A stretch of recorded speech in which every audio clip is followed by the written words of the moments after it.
একদিন মা পার্বতী মজা করে মহাদেবের 2 চোখ ঢেকে দিলেন, আর তখনই পুরো পৃথিবী অন্ধকারে ডুবে গেল।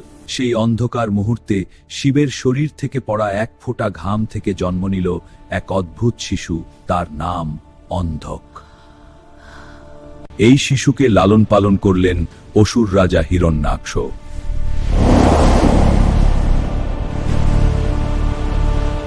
বড় হয়ে অন্ধক হয়ে উঠল ভয়ঙ্কর শক্তিশালী অসুর।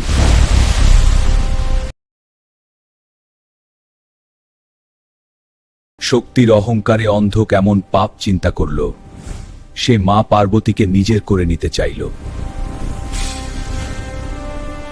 এই অন্যায় দেখে ক্রুদ্ধ হলেন মহাদেব। শুরু হলো ভয়ঙ্কর যুদ্ধ।